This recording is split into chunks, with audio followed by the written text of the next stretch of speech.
So far we've been working with three different types of data types. So whole numbers are represented by integer, the int data type. Decimal numbers are represented by the double data type or the float data type. And remember, the float data type has less precision than the double data type. And a third common data type we've been working with has been strings. And remember, integers can represent any negative or positive whole number. Double can represent decimal values, just like float can represent decimal values. And strings represent anything within the double quotation mark, such as a word or a single character. Now another data type is called a Boolean data type.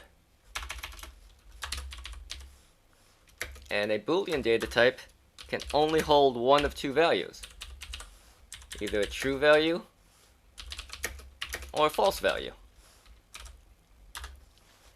Now storing a true or false value by itself isn't as interesting, so usually instead of defining a true or false value into a Boolean variable, what you do instead is use a comparison operator.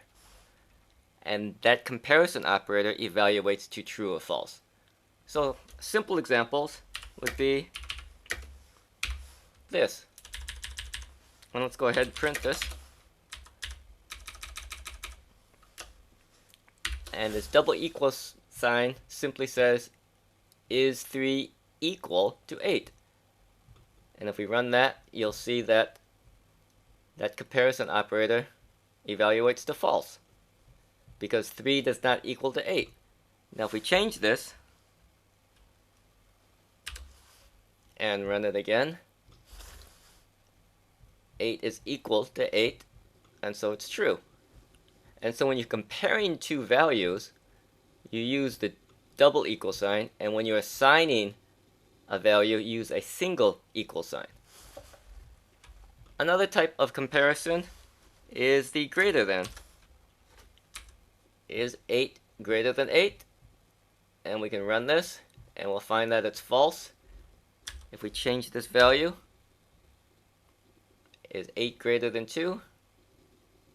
And the value is true. And you can do this with a less than sign as well. And by comparing two values, you can evaluate and create a Boolean value of true or false. You can do less than or equal. You can do greater than or equal.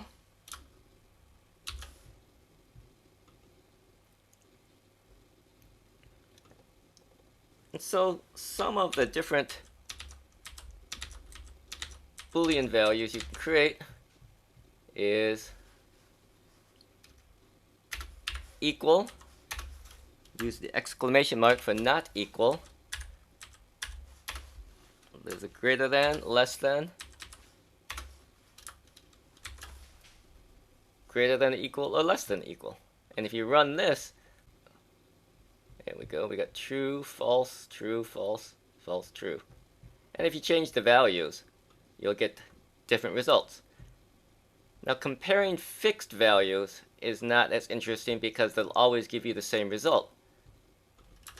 So what's far more interesting is to compare one or more variables, such as this.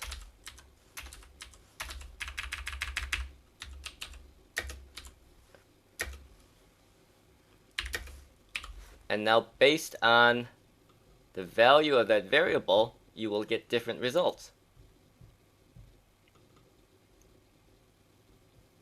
If we change this to 42 and run it again, we get entirely different results. And you can also compare two variables as well.